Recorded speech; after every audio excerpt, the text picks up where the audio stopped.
修仙第一日，成功找到一个灵气浓郁的山头。耶，吾真棒！山上简陋，将就棉质。大家好，欢迎来到我的频道。第二日，下山寻找机缘，救下被狼妖攻击的凡人一名。凡人甚是感激，欲拜吾为师。同意。成功收下大弟子。回山，至山顶，大弟子环顾四周，沉默良久，反复确认，真没走错路。吾将其牵至昨晚下榻之草堆，欣喜道：正是吾留下的印记。大弟子望之，沉默不语，随后仰天长叹，并口吐污言。吾师尽言术予以小成。大弟子虽为凡人，但心灵手巧，迅速搭建木屋一间。夜，晚上不必再露宿。晚间，大弟子采回灵草，入锅烹煮。吾品之，口感甚妙，大赞：而资质上乘，日后必大有作为。得大弟子白眼一枚：少画饼，快点喝，一会凉了还得热。吾安抚之：少年人，莫要心急，为师明日便带你下山历练，面包会有的，一切都会有的。遂仰头一饮而尽。大弟子沉默片刻，起身去刷锅洗碗。第三日，带大弟子下山历练，途中遇见一兔兔灵兽，甚是娇憨可爱，吾大喜，收为灵宠。央大弟子为灵宠搭建小窝，大弟子拒绝，吾求之，遂同意，顺利获得兔兔灵宠的精巧小窝。夜，大弟子采回大量新鲜灵草，兔兔甚是欢喜，大口吞食。后昏睡半日，吾细细观之，从灵草中择出昏睡草若干。大弟子羞愧，奔出门外，开始伐木。至晚间，已重新搭建木屋一间，与吾分屋而眠。至夜半，吾携兔叩其门，月色空明，大弟子亦未寝。见吾至，面露欣喜，大半夜又折腾啥？还不赶紧睡觉？吾将兔兔塞至其怀中，兔兔甚是思念你。趁大弟子愣神之际，吾转身关门上锁，一气呵成。月色之下，大弟子抱着双目赤红、四脚乱踢的兔兔，仰天长啸：天杀的！你自己把兔子玩疯了，送我这儿！吾闻之，深感吾徒内力之浑厚，甚是宽慰。次日清晨，吾饱眠而起，迎清风朝阳，心情愉悦。兔兔灵宠又复乖巧可人，吾抱之，撸毛顿觉通体舒畅。唯大弟子不甚欢喜，冷脸熬粥。饭毕，教导大弟子辨认灵草。大弟子神色渐缓，引路欢愉，吾亦欢喜。然教导过半，吾略感烦躁。吾徒悟性不佳，竟不能过目不忘。少顷，忽见兔兔步入山林，吾欲追之，遂转头交代大弟子认真辨别，为师回来抽查。大弟子拧眉点头，吾去也。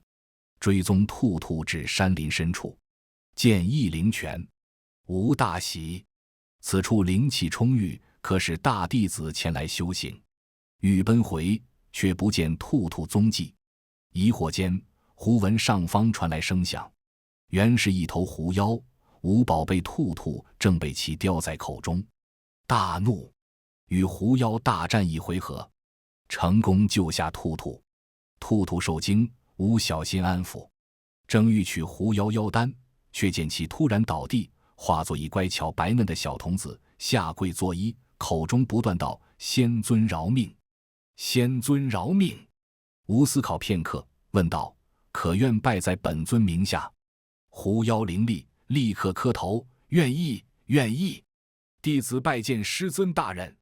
夜，成功收下二弟子，携一狐一兔归至山门。大弟子见之，面露迷茫：我可不会养狐狸啊，这玩意儿吃荤的，搞不好把你兔子吃喽，要不你再想想，养个别的吧。狐妖从吾肩头窜下，变作人形，给大弟子行礼，见过大师兄。大弟子愈加迷茫。狐妖徒儿甚是乖觉，迅速替吾解释了来龙去脉。不多时，两人已相互熟络。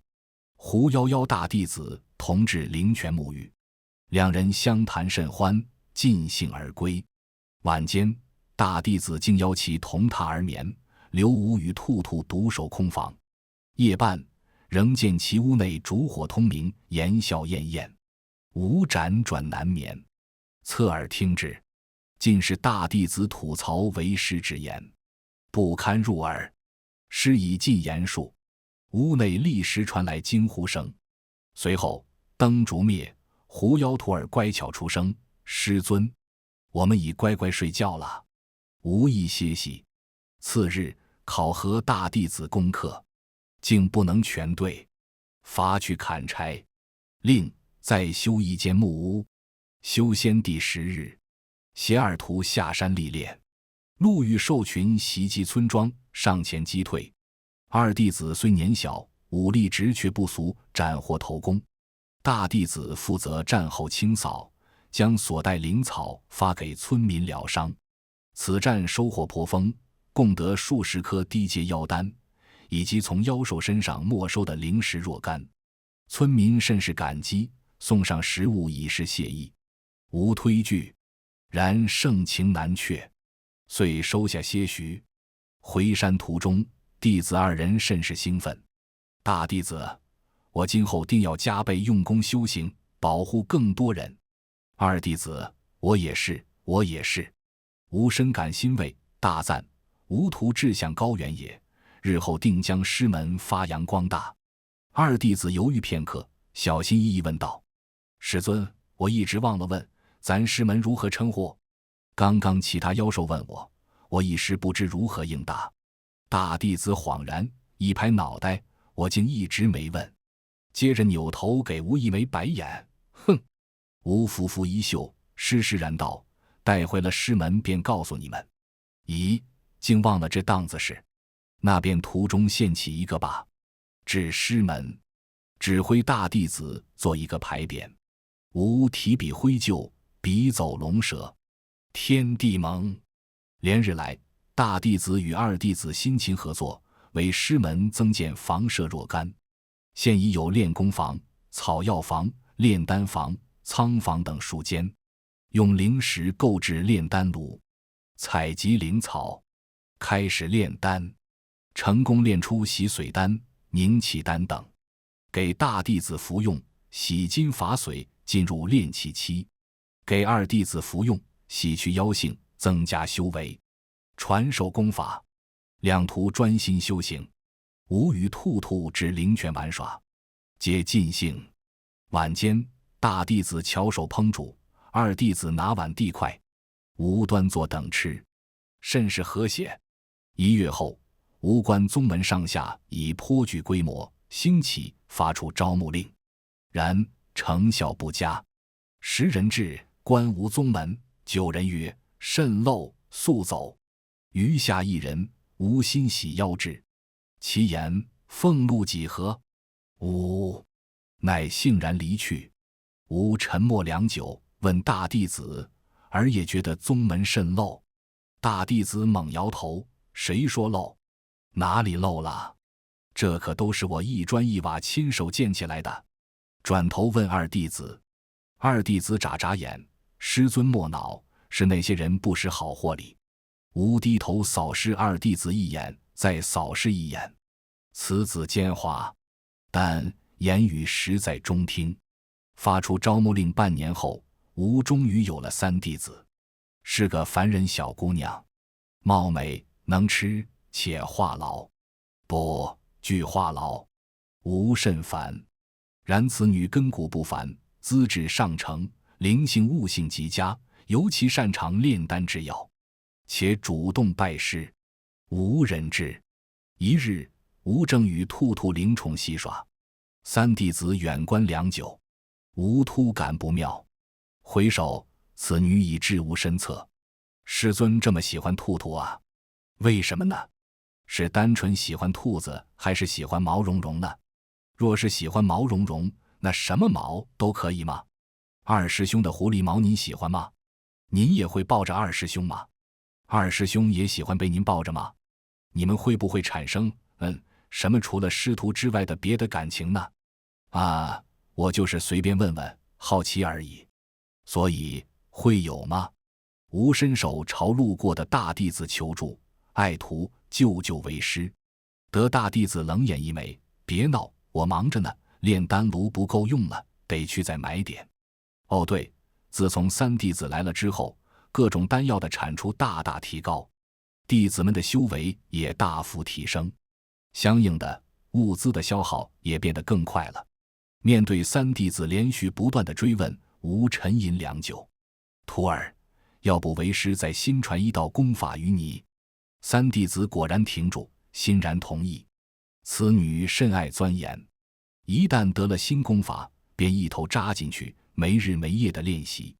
如此，吴方可得片刻清闲。往后几天，果然无人打扰。甚好。一日晚间，吴伸手去夹餐盘中的大鸡腿，被大弟子抬手打开。这是留给小师妹的，她这几天一直埋头苦修，累坏了，得好好补补。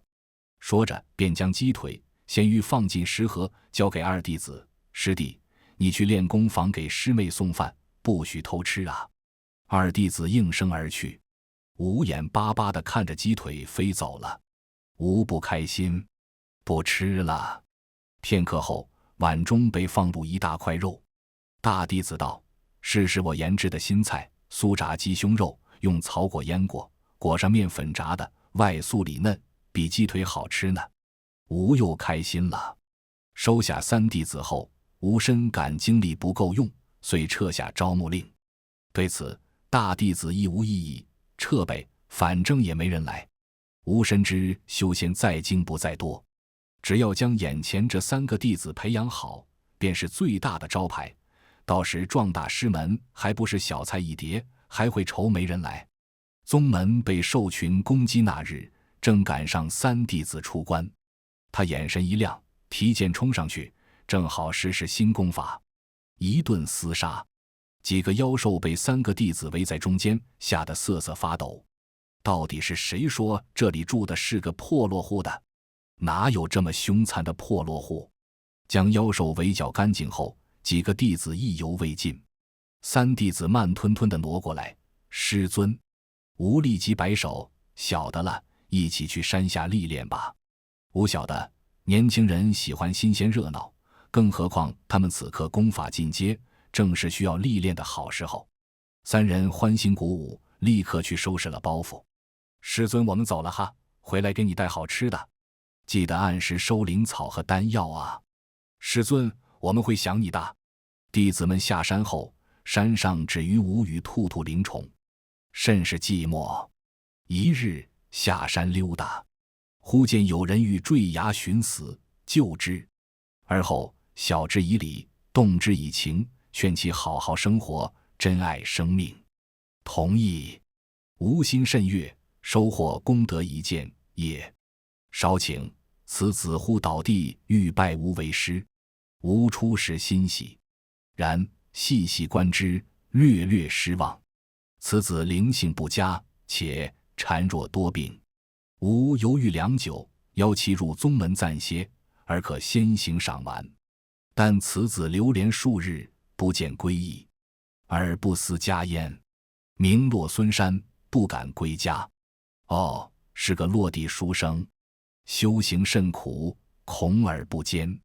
此子沉默良久，正色道：“小生寒窗苦读10数载，自以为饱读诗书，盼着一朝成名，报国救民。岂料官途深沉，宦海复杂，非我等微末之辈可染指，因此意志消沉，欲了此残生。若非先师搭救，小生此时已魂归地府。先师不仅搭救性命，还耐心开解，指点迷津，小生感激不尽。此生愿归先师门下，终生供先师驱策。”说罢，跪下重重磕了3个头。吴遂收之。此子孱弱，可用寿元丹调养一番，虽不至于脱胎换骨，但绵延寿数还是不在话下的。然四弟子不善厨艺，不善修建，不善炼丹，不善采摘，因此吾的工作量大大增加，甚累。盼大弟子速归的心情与日俱增。四弟子帮不上忙，甚是愧疚，遂搬来棋盘。师尊，小生最善对弈。吾沉默良久，无不会。四弟子又抱来古琴，那小生给师尊弹奏一曲如何？吾欣然同意，吾会听。然一曲毕，吾已眠。最后，吾从宗门事务中挑挑拣拣，徒儿可将各类功法心诀分类撰抄，两相欢喜。三名弟子已外出历练半年有余，仍不见归来。吾担心，欲外出寻旨，至半山腰，与二弟子仓促奔来。师尊，师尊救命！有人抢我们东西，还打人，您快去帮忙！大师兄和小师妹快撑不住了。二弟子抱住吾的大腿哭泣：“师尊，您快去吧，他们不讲理，他们人多，我们打不过他们。”二弟子衣衫凌乱，脸颊青紫，可见是受了不少拳脚。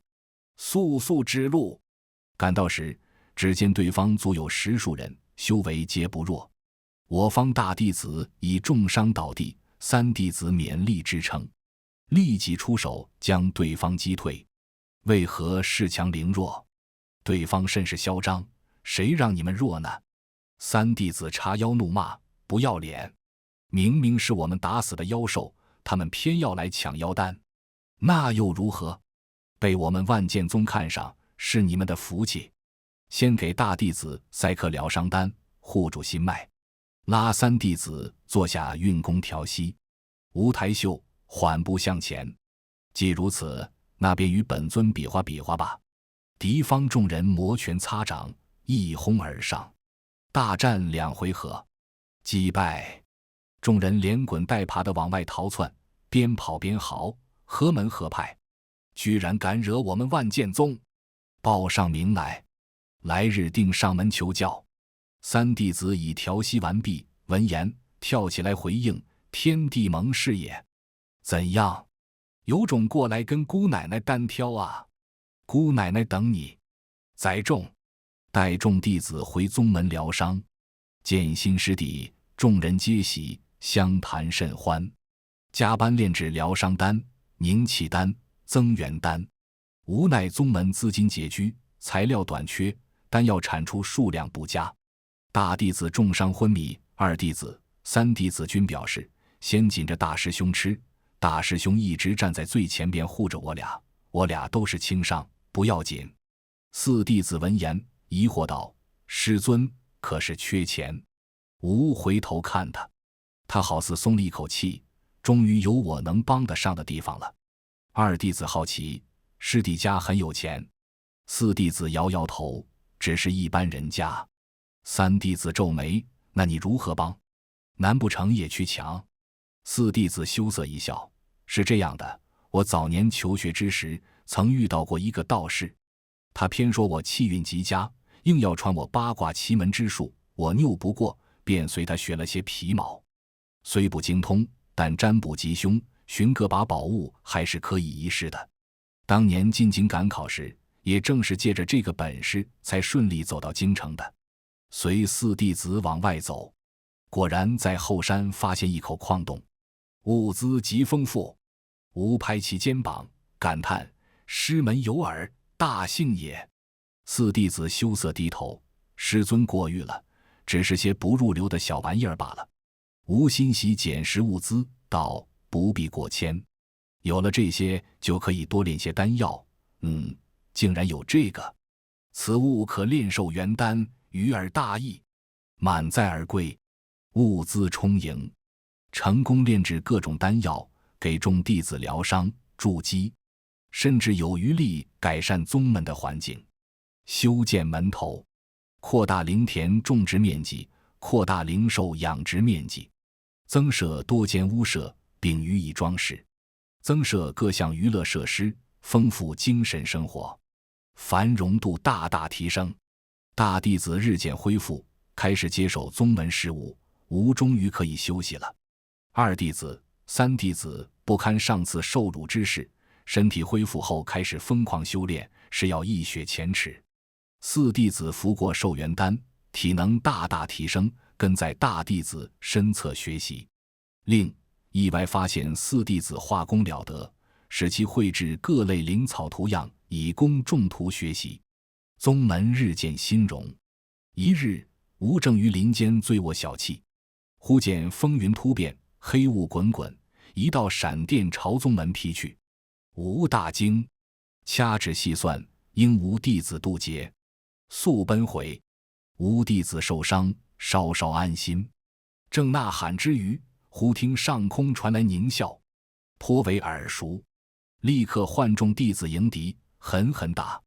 话音刚落，就听得上方道：“天天无儿，速速滚出来！”紧接着又传来咆哮声，似是极不耐烦：“龙傲天天，快给吾滚出来！”众弟子本欲迎敌，闻言愣住，皆面色古怪。三弟子吞吞吐吐道：“他叫的是师尊的名讳吗？吾不解，有何不妥？”众人皆不言语，唯二弟子道：“不愧是师尊的名讳，霸气中带着一丝俏皮，甚是清新脱俗也。”吴冲他点点头，眼中满是赞赏。此子说话确实中听，怪不得吴总喜欢与他聊天。经此耽搁，上方那家伙早已等不及，自己跑了下来。“小天天，你好大的架子，吴叫你那么久都不应一声。吴对之，谁请你来了？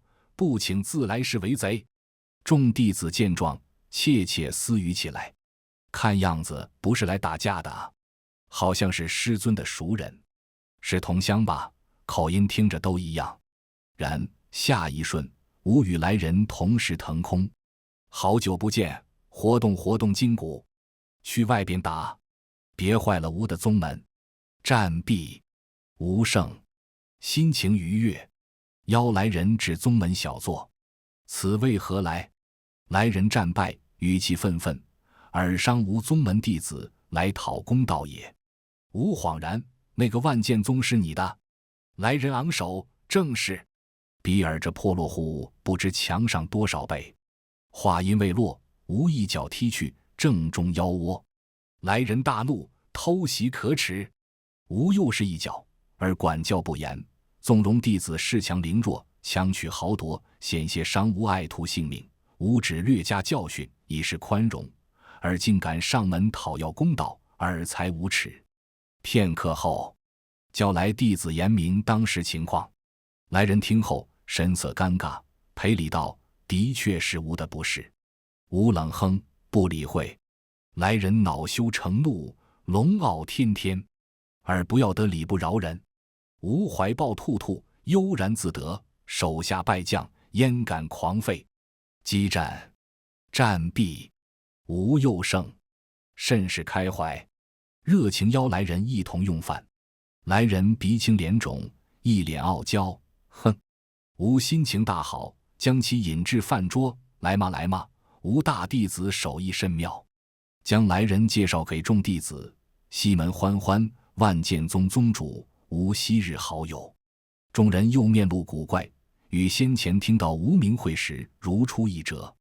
三弟子扭头小声道：“你们瞧，我先前就说了，这人肯定跟师尊是同乡，不仅口音一样，连起名风格都一样。”西门欢欢出使抗拒，不愿动筷，谁稀罕这些破烂？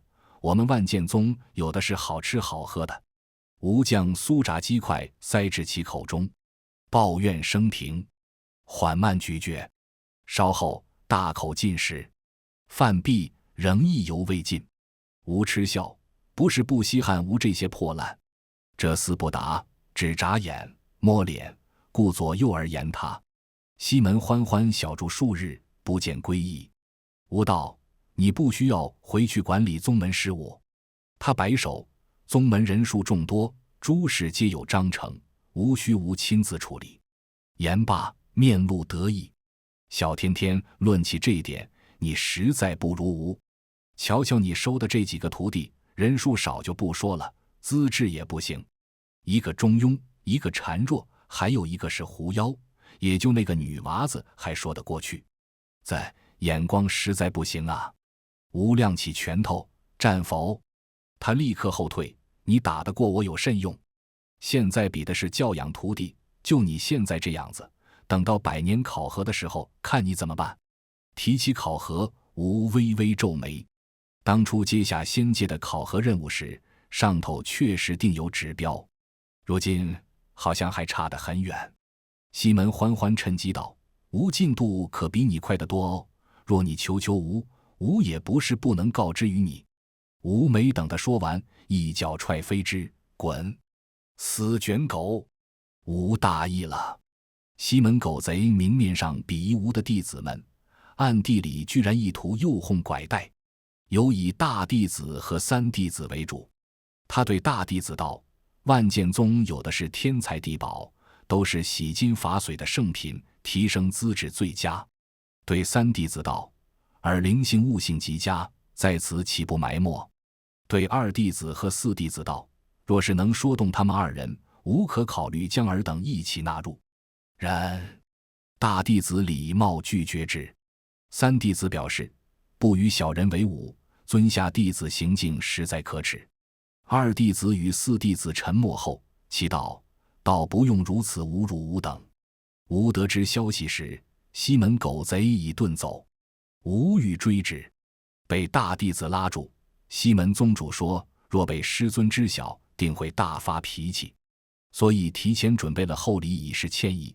哦，还有先前万剑宗弟子抢吴商人的那份赔礼也一并送上了。”吴望着大弟子手中数额不菲的高阶妖丹和极品晶石，犹豫一瞬，那便先饶他一马，下次一起揍回去。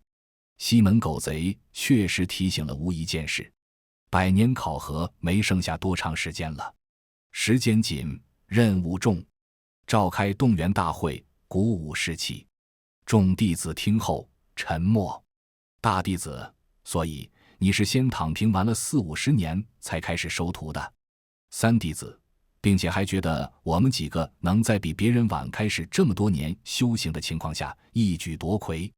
吴摇头：“啊，倒也没那么敢想，及格就可以，吴不倦。”众弟子齐齐抬头瞪吴：“那还要谢谢你了。”吴表示：“不要客气，快去修炼吧，本尊慧眼识珠，尔等潜力无限也。”众人退去。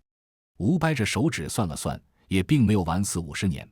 刚接到任务的时候太困了，就找了个山头睡了睡，没想到一睡就是20年。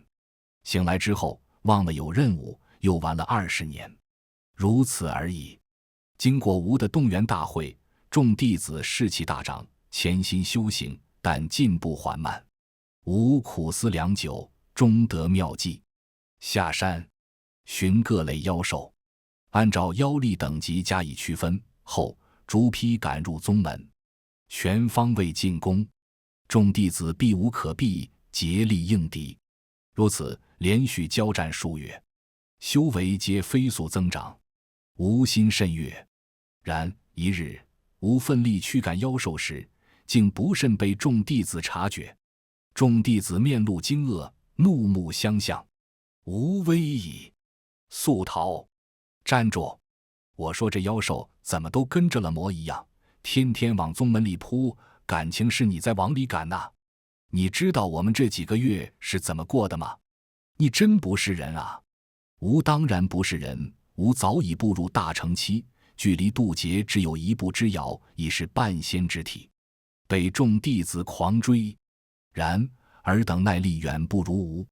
半月后，众弟子瘫坐在地，气息奄奄：“别跑了，我们不追了。”吴悠然至众人身侧，飘然若仙，温声道：“可是服气了？”众人点头，面色颓然。吴甚是满意，拂袖道：“那明日便接着练吧。”3弟子试图挣扎：“师尊，你这样不地道，我们一点都没有知情权。”吴沉吟片刻，道：“那明日本尊会提前提醒你们。”3弟子至次日，提前敲钟警示，驱赶妖兽。众弟子边战边骂：“我去！今天的妖兽怎么这么多？比往常多了1倍不止。”吴怀抱兔兔灵兽卧于云团之上观战，突然袭击和有备而战面对的自然不是同一个量级喽。天地蒙3年，宗门4位弟子皆已完成筑基。天地蒙7年，3弟子突破结丹期。天地蒙15年，大弟子、2弟子先后突破结丹期，3弟子进入结丹后期。天地蒙20年，4弟子突破结丹期。吴系观众弟子之修为，思虑良久。下山至万剑宗，唤西门小儿出来迎战。战毕，吴胜朝西门伸手：“你输了，给钱。”西门欢欢沉默良久，从袖中掏出灵石：“你们天地盟已经破落到这个地步了吗？就硬靠打架来要钱？这都多少回了，一缺钱就来找我要。”吴低头扫视，抬头看他，不够。西门捂住袖口，后退：“没了，就这么多。”吴悠悠开口：“你给还是吴亲自去拿呢？”他无奈地掏出袖内灵石：“给，都给你行了吧？”吴接过灵石，转身欲走。西门又道：“你要不要考虑一下，直接与我们万剑宗结盟得了？就你那小破宗门，才几个人？万剑宗近些年发展非常迅速，与许多宗门结了仙盟，而众宗门里又以万剑宗势力最强，其他宗门名为盟友，实则皆为其附庸。”吴回身道：“结盟后，你会按时给我们天地盟提供物资？”西门欢欢撇撇嘴：“那没有，你得给我们万剑宗纳贡。”吴瞪他一眼：“那你说个求？”回宗门炼制金元丹、培婴丹，此丹于渡劫突破结丹期、元婴期十分有益，只是异常耗费物资，是炼制普通丹药的数十倍。吴徒修为进入瓶颈期，正需此物，故此上门找西门欢欢讨要。吴彼时与他有约定，若有事相求，可一战，战胜者可向战败者提出一要求，败者必应。吴便将要求皆换成了钱财物资，以备宗门之需。丹药炼制成功，给众弟子分类服用。吴思考片刻，道：“明日无需再与妖兽作战了。”众弟子听闻，皆欢呼雀跃。大弟子：“师尊，你终于做人了。”2弟子：“师尊你真好。”3弟子：“师尊，你现在说话声音真好听，连口音都淡了哎。”4弟子：“谢师尊体恤。”吴停顿片刻，慢吞吞道：“明日直接与为师对战，你们可以一同上。”众人沉默后，哀嚎出声：“啊！那还算什么对战？肯定是被按着打啊！亲娘嘞，这跟挨揍有什么区别？完了，跟妖兽打还有赢的希望，这下全完了，无命休矣。”服用过丹药后，需尽可能地激发出修行者的全部潜力，如此方可最大限度地提升修为。直接与吴对战是最快的方式。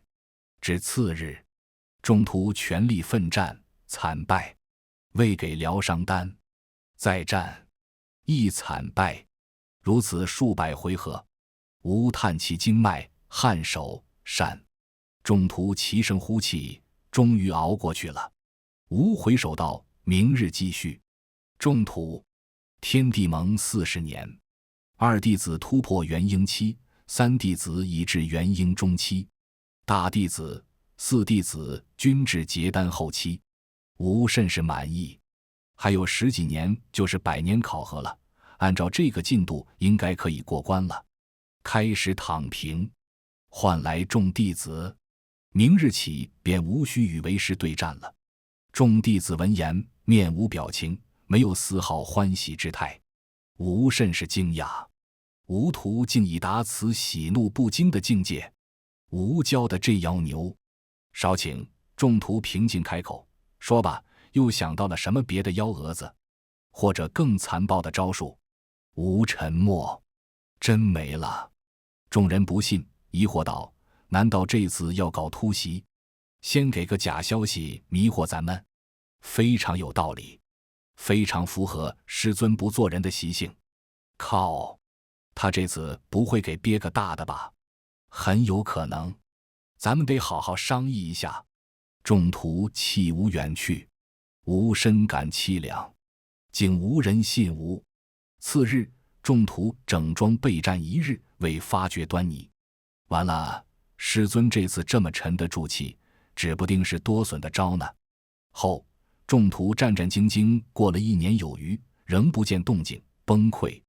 师尊，求你了，无论是啥招，我们都受着，挨打也甘愿，别再这样吊着我们了，实在受不了了。已经1年多了，连觉都不敢踏实睡啊。吴摊手表示：“真没了啊！吴又不是西门欢欢那死卷狗，吴不卷。”众徒一直没有懈怠修行，照他们这个勤奋劲儿，搞不好还能拿个中等成绩。吴一再表示，却无人相信。直到又过了5年，他们才勉强信了，但仍然勤奋修行。天地蒙55年，宗门大比100年考核。此时，大弟子、4弟子突破元婴期，2弟子已至元婴中期，3弟子已至元婴后期。当初，吴与西门欢欢等一众即将迈入渡劫期的修行者一同接到仙旨，开门立宗，收徒传功，给仙界培养更多的修行者，除妖驱魔，护佑黎民苍生。为了增加众人的积极性，仙界设置了100年考核，择优者可入上界获得机缘。吴与西门等众人大多都卡在渡劫期的关口，只差一个机缘便可突破，从此脱胎换骨，步入仙门。是以众人都很看重此次考核。所谓宗门大比，不仅比修行境界，更比战力。毕竟打起来才好看。比赛是抽签制，分黑红两方，上面皆刻有数字。抽到数字相同的黑红双方互战，胜者晋级，然后再次抽签对战，直至决出最后的胜者。拥有最强卷狗之称的万剑宗毫无悬念地拿下了第1的宝座。受时间限制，此次并无弟子达到仙界规定的考核指标化神期，最强的也才勉强元婴后期，但这么短的时间已是非常厉害了。西门欢欢领着他得胜的弟子过来炫耀时，吴正在同弟子们庆祝。吴的3弟子竟然挤进了宗门大比的前10，真是意外之喜。吴大赞：“尔乃奇才也。”3弟子却闷闷不乐：“师尊，我不争气，没给你争到第1，要不然现在去仙界拿机缘的就是你了。”吴摸摸鼻子，吴先前一直在担心，要是真倒数了，面子上不好看。如今看来，吴徒志向远高于吴。无妨，能拿到这样的成绩已经非常棒了。话音未落，西门欢欢带着他得胜的弟子走了进来，笑得甚是得瑟。的确已经非常棒了，毕竟你们这个小破宗门能养出来4个元婴期就已经实属不易了。他带的弟子正是得头名的那一位，同3弟子一样，也是元婴后期，但是战力更高。他似乎战斗经验非常丰富，总能攻击到敌人最薄弱的地方，只是招数有些狠辣。西门欢欢拍拍他弟子的肩膀，得意道：“总不能谁都跟我的大弟子一样优秀。”吴看了他一眼，淡淡道：“也不是谁都跟吴的弟子一样优秀，仅用了旁人1半的时间，便能修行到如此境界。”西门闻言，眼神亮了一下，笑道：“1半时间，你果然又去偷懒了。”哈哈，不愧是你。又走到众弟子身前，挨个看了看，满意的笑笑：“不错不错，没有辜负你们师尊厚着脸皮来讨的丹药。好好修行，能跟着你们师尊是你们的福气。”吴踹他一脚：“不是要去上界拿机缘吗？怎么还不去？”他笑嘻嘻躲开：“这不是想过来跟你打个招呼吗？”他拉过跟在他身侧的弟子介绍道：“这位就是我的大弟子，此次的魁首。虽然没有达到指标，但毕竟是最优者，我准备带他一起去见见世面。”西门不愧为卷狗，连口音都硬生生给卷没了。吴听着还略有些不习惯，他那大弟子在刚听到三弟子仅用了一半时间就修到了和他一样的境界时，眼神闪过一丝微光，极快，很不容易被察觉。吴又仔细看了看，总觉得有些面熟，似乎在哪里见过。二弟子在身后小声提醒：“师尊，是以前抢我们妖丹，把大师兄打成重伤的那个。”哦，原来是他。临出发前，吴犹豫了一下，还是去提醒了西门一声：“留意你的大弟子，此子心性不佳。”西门不甚在意：“放心吧，毕竟是我手把手带出来的大弟子，总不会害我的。”吴又回头看了他一眼，没来由的有些不安。总之，你多加小心。他笑嘻嘻的摆摆手，今日怎地这么婆婆妈妈？自从众弟子在宗门大会上崭露头角后，天地盟渐渐有了些名声，很多人慕名前来。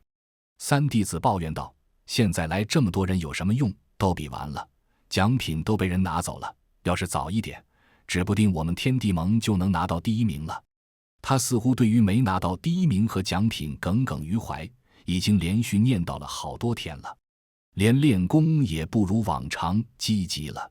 吴叫住他：“徒儿，往事已矣，需要朝前看。”他撇撇嘴，可是没有奖励就没有动力。不是有100年考核吗？那不是已经结束了吗？吴沉默了一下，那不是还有下一个100年吗？为师觉得，以为是现在的身体状况，活到下一个100年还是轻轻松松的。他的眼睛立马亮了。下一个？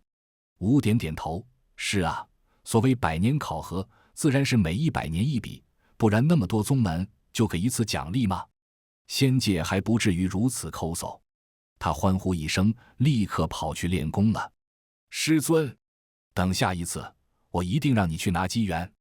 前来拜师的人越来越多，其中不乏道行高深的修行者。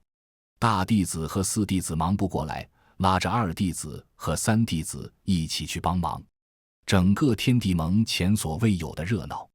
回忆起当初无人问津的辛酸场景，吴甚是感慨，顿觉欣慰。宗门兴盛也。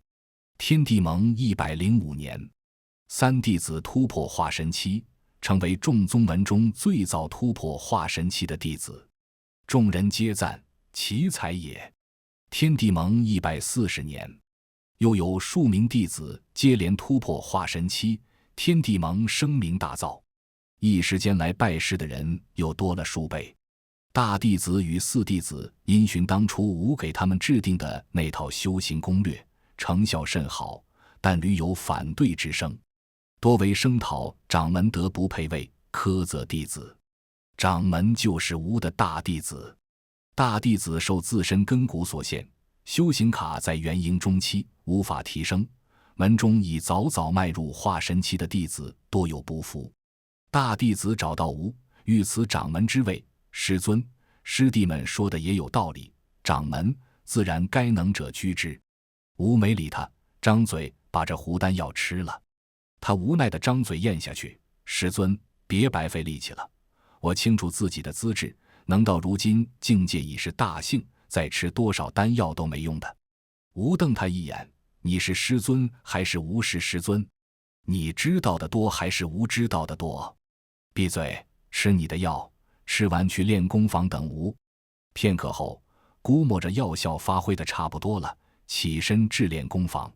途中被数名弟子拦住，众人跪倒在地，齐声道：“请师尊以宗门前途为重，重新任命掌门。”三弟子见状，挨个踢过去。重新个屁！大师兄该练功房的时候，你们都还不知在哪儿呢。才来宗门多久，就开始惦记掌门的位置了？什么居心？知不知道你们现在住的房子都是大师兄亲手盖起来的？忘恩负义！你们刚进宗门的时候，是谁给你们打点好一切，衣食住行样样周到，真是好心为了狗，狼心狗肺。二弟子和四弟子亦在一旁冷眼看着，只要我们活着，你们别想动换掌门的心思，天地盟的掌门只能是大师兄。吴抬手示意众人起身。看向站在最前方、呼声最强的弟子，温声道：“依你看，掌门之位该是谁来做呢？”他朗声道：“徒儿不知，但徒儿知道，自然不能是资质不佳、修行之路不通的人。”吾看了看他，你觉得你自己如何？他有些受宠若惊，若是师尊信任，徒儿定不负师尊所托。吾想了想，道：“掌门之位太小了，要不直接把师尊的位置给你吧。”他赶紧跪下：“徒儿不敢。”吾拂拂衣袖，既然不敢，那就安心回去修炼吧。等什么时候敢了，再来同为师探讨你的想法。之后，众弟子再无非议。大弟子无奈道：“师尊，你这样偏袒不好，会带坏宗门风气的。”吾继续给他灌丹药，本尊乐意。听闻天山之北有一赤龙妖兽，其妖丹炼化后有助于提升资质。出发，顺利拿到妖丹，回山交由三弟子炼化。天地盟145年，西门欢欢终于回来了。此时距离上次宗门大比已过去90年。得知消息，吾心大悦，欲启程至万剑宗。然大弟子神色古怪，欲言又止。吾突觉不妙，再三追问。大弟子犹豫片刻，咬牙道：“众人都说西门宗主得了仙界给的机缘，欢喜过度，运功时不慎走火入魔，疯了。”吾愣了片刻，不会，他不可能走火入魔，定是出了什么要紧事。赶至万剑宗，宗门上下戒备森严，不许进出。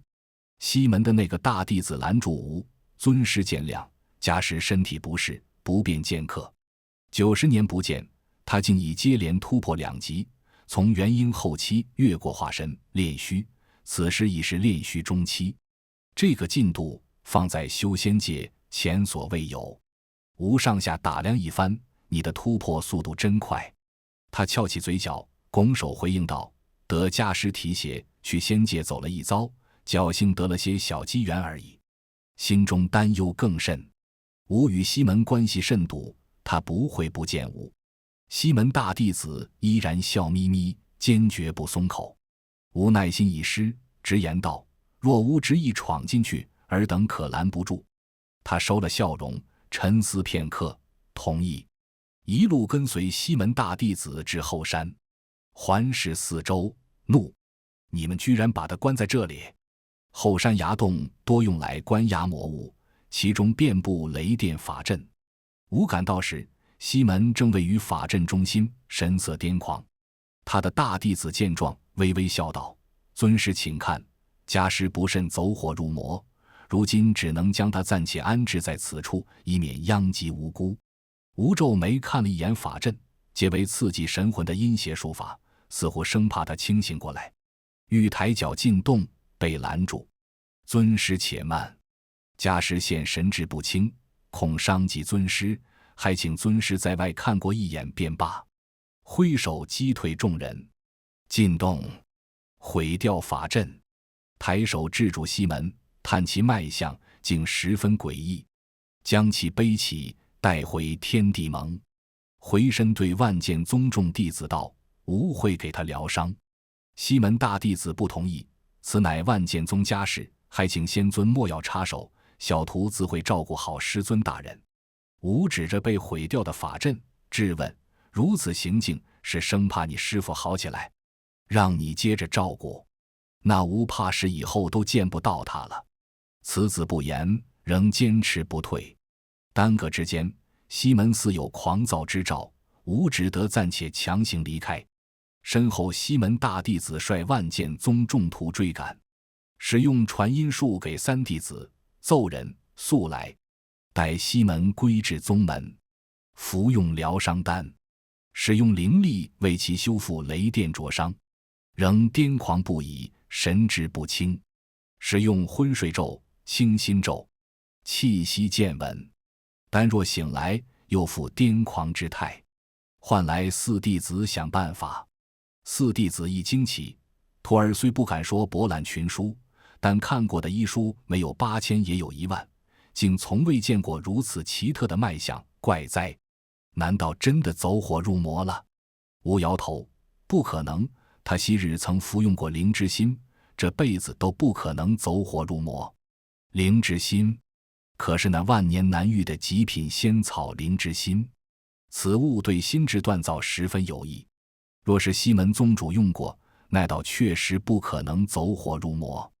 吾当年亲手采回的灵芝心，又亲眼看着它咽下去，所以吾一开始就觉得此事颇有蹊跷。稍请三弟子归。惊道：师尊，那个万剑宗的大弟子怎么突然变厉害了这么多？这才多久不见，怎么进步这么神速？打输了？三弟子摇头，没，我刚发现不对劲就开始摇人了，不就是比人多吗？咱天地盟现在有的是人。他虽然到了炼虚中期，但被一群化神期的围殴也实在够呛。总之咱没吃亏。三弟子灌西门良久，呼道：你们说有没有可能西门宗主被那个大弟子抢了机缘？众弟子沉默片刻，点头，很有这种可能。二弟子尤其赞同这个观点，那家伙看着就不像好人，惯会抢人东西的。与四弟子商议后，暂时将西门安置在悟道堂，布下清心咒。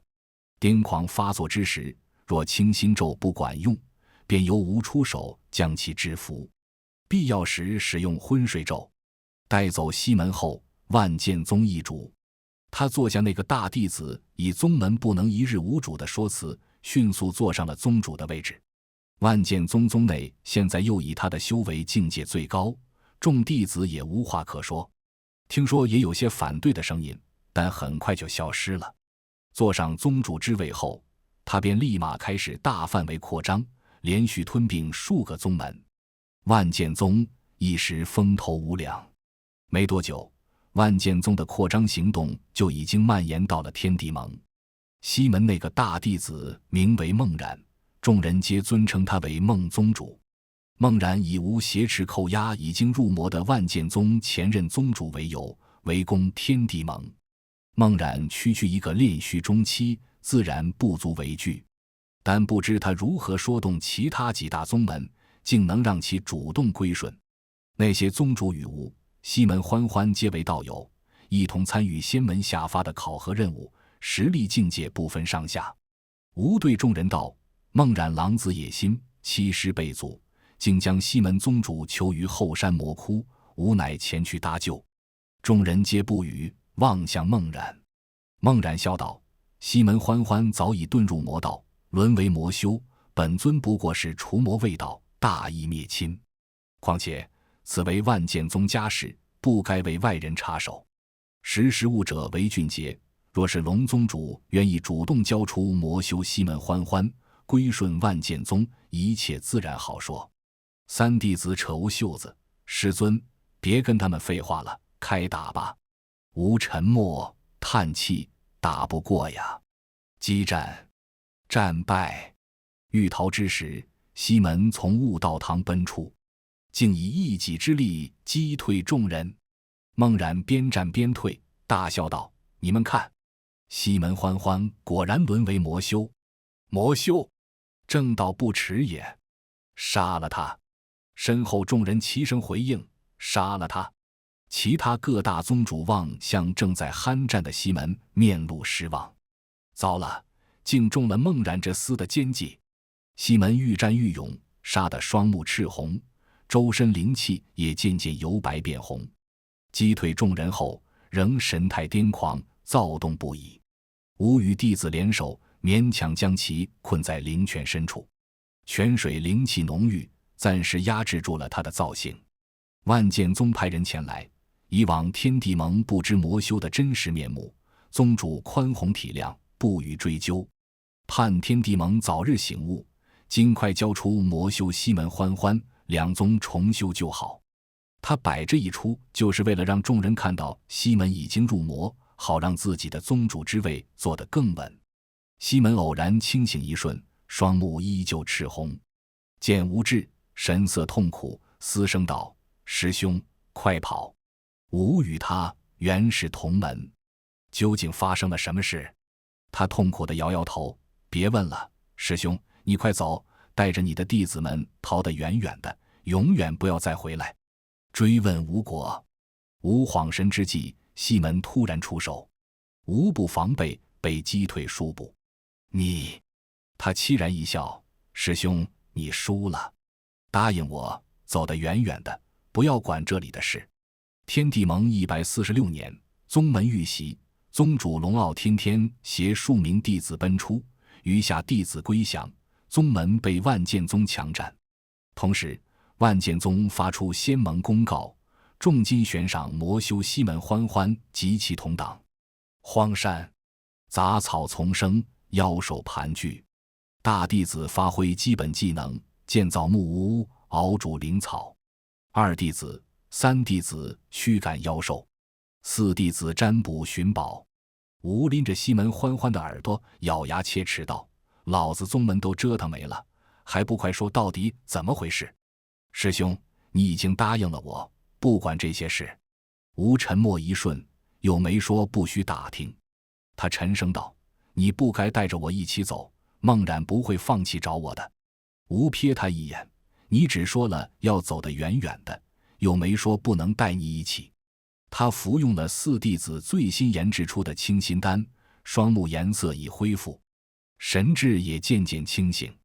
沉默许久后，低声道：“其实也不见得是件坏事，那仙门考核不参加也罢，做个无忧无虑的散修也蛮好的。”吴一点也不相信这样的话居然能从西门卷狗嘴里说出来，沉思片刻：“这趟仙门之旅，你究竟经历了什么？”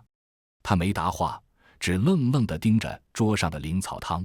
“师兄，你说修行到底是为了什么？”吴皱眉盯着他：“自然是为了除妖驱魔，护佑天下苍生。当初师父教导咱们时，第一课讲的就是此事。难道你上天走了一遭，竟把道心丢了？”他突地掩面笑了起来：“护佑苍生，哈哈，好一个护佑苍生！”他笑得止不住，笑声也愈发凄厉。我担心他是不是笑岔气了，正要查看，却见他突然停了下来，指着桌上的菜羹道：“那若是历经万难，终得正果，却成了他人的盘中餐呢？”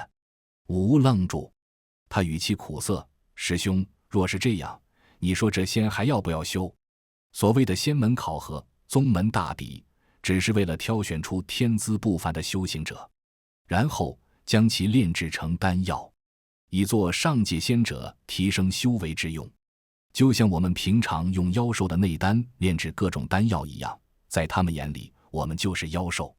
用妖丹炼制丹药时，还需要想法子驱除掉妖性和杂质。用修士却更为简单，只需找到相符的灵根，就可以炼出最纯的丹药，而且效用是寻常丹药的千百倍。”西门顿了一下，问道：“你可知为何其他宗门的宗主竟愿意听从孟冉的指示？”吴思考片刻，他吃了仙界炼的修士丹。西门自嘲地点点头：“当初你让我提防点他，我竟还笑你多心。我们都以为他是抢了你的机缘，才提升得如此之快。”提到机缘，西门愣了下：“师兄，你想知道仙界给的机缘是什么吗？”吴已经猜到了，修士丹。他笑了起来：“不愧是师兄，好聪明。他们给了我一颗，说只要我吃下去，就能立马越过渡劫，跻身仙门。”他低头看了看自己的掌心，似乎那里正放着一颗丹药。“师兄，你知道那诱惑力有多大吗？只是捧着它，我就已经感受到了庞大的力量，能让我瞬间渡劫飞升的那种。差一点我就忍不住吃下去了。”吴弯弯嘴角：“那你最后是怎么忍住不吃的？”他仰头笑了起来：“就是想到，要是我吞下去了，搞不好要被你成日追着打，到时候直接打，你又打不过我，指不定天天尽想些歪点子，想想就怪烦的。”吴大笑，拍拍他的肩膀：“很有先见之明嘛。那后来呢？你怎么会被孟冉拘禁在魔窟？以你的实力，不应该啊。”西门轻笑一声：“敢拒绝仙界，怎会有好果子吃？他们搅乱了我的周身经脉，强行激发出魔性，以示惩罚。孟然这厮可真是识时务啊，立刻就拿我开刀来表忠心。我体内有灵之心，若非他趁我虚弱之际偷袭，将我关在魔窟中，再以咒法相击，我也未必会魔障这么久。吴皱眉道：若是将真相告知众人。西门打断吴道：没用的。吴不解，他微微笑笑，眼中满是讽刺。师兄，你想一想，你卡在大成期已经多久了？以你的天资尚且如此，何况那些卡了更久的人呢？炼气、筑基、结丹、元婴、化神、炼虚、合体、大成、渡劫，仙途漫漫啊！苦苦熬到最后一步，只需一颗小小的丹药，就能跨入仙门，修成正果。师兄，这样的诱惑太大了。吴顿住，他又道：何况你以为各门的宗主现在还不知情吗？归顺万剑宗，归顺孟然，就表示他们已经做出了选择。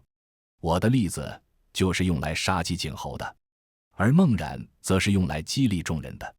一个元婴期的弟子仅仅是服了一颗低阶修士丹，便可连续突破2级，这样的例子在修真界前所未有。况且即便所有的修行者都知道了真相，又有何用呢？人人都想要修士丹，人人却都是修士丹，到时候只怕会更乱。孟然的围剿行动愈演愈烈，派出来的人也越来越多。吾感觉他似乎十分急躁，不解他已经坐稳了万剑宗宗主的位置，为何还要执着于找到你呢？三弟子道：难不成西门前辈身上有他想要的宝贝？本是玩笑之话，西门却愣住了，然后弯弯嘴角道：我身上确实有他想要的宝贝。他回头道：师兄，我想到办法了。但他不肯说到底是什么办法，只是每日缠着四弟子问个不停。四弟子多聪明的人啊，博览群书，人精似的，宗门里只要有名的书他都倒背如流，还荤素不忌，傻傻都看。没过几天，四弟子就溜达到吴跟前，给吴讲了一个以申四虎救同伴于水火的故事。二弟子闻言朝吴眨眨眼，悄悄往西门所在的方向去了。当晚，吴就伙同众徒一起抓获了鬼鬼祟祟在后山挖毒草的西门欢欢。当时人很慌乱，试图把毒草藏在身后。你们怎么来了？啊，我就是出来散散步。吴面无表情，巧了，我们也来散步。押解回屋，三堂会审。当事人试图狡辩。吴叹了口气：欢欢，师兄知道的，你脑子打小就不太好使，别费劲了，快点老实交代吧。当事人沉默许久，放弃挣扎。当初我浑身经脉被搅乱之时，他们顺便改了我的体质，我可以直接被炼成修士丹。孟然尝过修士丹后，定然接受不了自然修炼的速度，他急着找我，肯定是为了此事。若能借机毁了孟然，绝了众人的念想，不失为一个好办法。吴点点头，所以你想把自个毒死，然后炼成丹，再把孟然毒死。他蹲在地上，低着头没吭声。吴伸手摸摸他的脑袋，起来吧，哎，真是笨的，怪可怜见的。西门面露迷茫。吴转身问二弟子：徒儿若是遇到打不过的对手怎么办？二弟子高声道：当然是找师傅啊。吴重重点头：对喽，谁还没个好师傅呢？西门更加迷茫，可是师傅他老人家不是早就羽化了吗？吴一脚踹过去：大不敬，哪里来的谣言？师傅活得好好的呢。西门摸索半晌，从怀里掏出一封信。诺，200多年前他给我传的信，说他将不日羽化，望我们莫要悲伤，安心修行。他还说让我不要告诉你，免得你伤心过度。吴拿过信，看了又看，半晌拍拍他的肩膀：哎，傻孩子，怪不得能被孟然那厮骗那么久。师傅没有羽化，他把这信给每个弟子都发了一封。西门愕然抬头，他说：“谁信了就证明谁脑子不太灵光，是个容易惹祸的苗子。这样即使将来惹出祸事，也不会想到去找他，会少很多麻烦。”西门沉默。吴好奇：“你当初收到的时候就没想着回去看看？”他老实道：“师傅信上说不让回。”那你也没问问旁人？他说他不想让大家伤心，觉得我心思细腻，就只告诉了我一人。他对每个人都这么说的。某不知名的仙山，某不知名的老头，见吾等至，佯装不识，尔等走错路了，前方右转，速速离去。被拆穿后，烦躁大骂：“滚滚滚！麻烦死了！”西门抱着他不撒手：“师傅，你骗得徒儿好苦。”老头神色尴尬，摸摸他的脑袋：“哎，那谁能知道都这么久了，你还是光长修为，不长脑子呢。”众徒依次拜见师祖大人，将前因后果告知。老头瞪眼：“就这么点子事，还要特地回来一趟？”二弟子试图撒娇：“师祖大人，您去帮帮我们吧。”老头仰头：“吾年纪大了，走不动。”大弟子道：“我愿意背师祖大人。”老头瞪我一眼，冷哼：“就不去。”众人缠磨数日，无果。忽有一日，老头端来大量丹药灵果，吾与西门对视一眼，暗道不妙。众弟子不明情况，欣然食用。少顷，众人被强行丢入后山。落地之时，老头的笑声传来，无心设了不少阵法，尔等慢慢享受。连续交战数月，众人皆筋疲力尽。大弟子道：“师尊，我以前错怪你了，跟师祖比起来，你简直太善良了。”吾平稳气息，提醒他少说话，留点力气，这才只是个开始。众人掩面痛哭，天也累。又战数百回合，不知年月流转，众弟子绝望，得打到什么时候？不会等咱们出去，外边早就一片混乱了吧？此时老头的声音如炸雷般响起：“莫担心，此为借子空间，世间皆为虚无，不耽搁你们的事。”说罢又得意道：“是无心做成的，尔等福气不错，就连欢欢和天天也是第一次试用的。”吾忽觉不妙。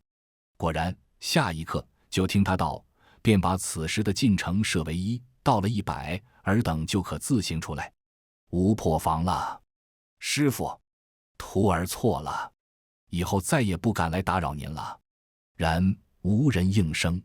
吾与西门欢欢抱头痛哭，众弟子茫然。解释之后，众人一起痛哭，再哭就调到500。哭泣声立停。四弟子道：“师尊，要不咱们直接躺平摆烂吧，等他老人家心软了，就放咱们出去了。”吾看了他一眼：“你想的还挺美。”下一瞬，妖兽就从四面八方围了过来，密密麻麻如潮水一般。战，力竭，休息，再战。出关那日，众人皆神情麻木，与老头辞行。老头笑眯眯道：“去试试效果怎么样？若是不行，就再来找吾。吾这里还有进阶版本药。”众人皆腿软。不啦不啦，师傅您老人家安心修行，徒儿无事就不来打扰您清修了。老头热情道：“来嘛来嘛，别客气。若得空遇到你们的师兄弟，喊他们一起来啊！”吾与西门欢欢对视一眼，这个一定。同门师兄弟自然有福同享。众人皆憋了一肚子火。回宗门，酣战，夺回天地盟，乘胜追击，拿下万剑宗。孟冉来不及去仙盟找帮手，就被吾等打了个措手不及。待仙盟其他宗主闻讯赶来之际，大势已去。吾脚踏孟冉小儿，对众人道：“顺吾者昌。”众人试图围攻吾等，被击败，且惨败。天地盟147年，宗主龙傲天天携徒回归，同年兼任仙盟盟主。西门欢欢重回万剑宗，叛徒孟冉被关押狱中。天地盟155年，第二次宗门大弊，天地盟三弟子夺魁，宗主荣获去仙界拿机缘的机会。自古仙凡不通，一朝渡劫成功，跨入仙门后就再不得回归凡尘。仙界以考核为由，每隔100年打开一次仙凡通道，考核合格的修士可进入上界一关。不同于第一次考核时无一人达到化神期的状况，此时众人多了100年的修行时间，又在孟冉的疯狂激励下修为激增，因此此次达到考核指标的修士多了许多。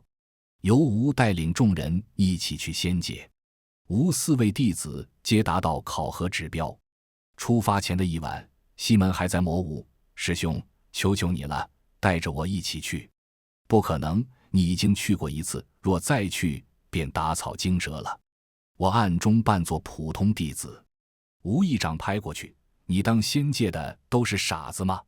在下方做好接应便可。”天门开，顺利抵达仙界，宴请众人，唤吴至近侧，赐给机缘。吴佯装吃惊，欢喜收下。伺机寻找天道，不慎引起众神怀疑，强逼吴吞下修士丹，不从，逃窜。危急关头，众徒竭力阻挡，替吴拖延时间。师尊，快走，我们撑得住。狂奔。果如师父所言，众神如此猖狂，定然使了诡计迷惑天道。于最后一刻唤醒沉睡的天道，将修士丹及众神行径告知。天道大怒，降下神罚，吾等之危竭矣。众人负伤离去。有不明真相的弟子试图打探消息，被吴徒搪塞过去。众徒感慨，他们不知，差一点自己就要被炼成丹药了。不知也好。从仙凡通道下来之时，竟不见西门，他本应在此处接应，派人寻找，仍不见踪迹。思虑片刻，至万剑宗牢狱，孟冉果然已经不在。这厮服用过修士丹，心性已非常人，恐其做出丧心病狂之事，令仙盟全员出动，寻找西门与孟冉。二弟子极善追踪之术，追到时，孟冉已将西门推入炼丹炉。此子神色癫狂，哈哈哈！炼化你之后，我就可以突破渡劫，步入仙门了。师尊，你我师徒一场，你也应该很愿意看到弟子修成正果吧？你就安心的去吧，好助弟子一臂之力，将孟冉制服。救出西门之时，他已双目紧闭，奄奄一息，周身灵气几乎消散殆尽，迅速传输灵力，护住其心脉，带回天地盟休养。提审孟冉，得知他趁看守不注意，偷偷逃了出去，一直暗暗跟踪西门，待其护持仙凡通道无暇分神之际偷袭。他抬头直视吴，眼神中充满向往。龙宗主，你去过仙界，拿过仙丹了，你想一想，那样强大的力量，你不想拥有吗？当初吴就建议直接了结了他，西门念着师徒情谊，非要留他一命，还期待他早日醒悟，回头是岸。回个屁头，差点把自己给回没了。吴当着他的面斩断了仙凡通道，天道一醒，再也没有修士丹了，也没有仙界的100年考核了。往后要再想成仙，就只能踏踏实实的修炼。还没等吴动手，他听到消息后就已承受不住，自绝心脉了。挺好，省事了。至于先前通过孟冉得知修士丹存在的众多道友，因没有真正尝过，又待亲眼看到通道被毁以及孟冉的下场后，就渐渐淡了这份心思，开始安心修行。吴将西门放入灵泉中，加之以丹药疗养，如此数年，面色逐渐红润，但仍未有清醒迹象。一日，吴蹲坐灵泉之侧，为兔兔灵虫喝水，忽听身后传来动静，别喂了，你不知道兔子不爱喝水吗？吴低头看了一眼正在挣扎的兔兔，难怪每次喂水都这么艰难。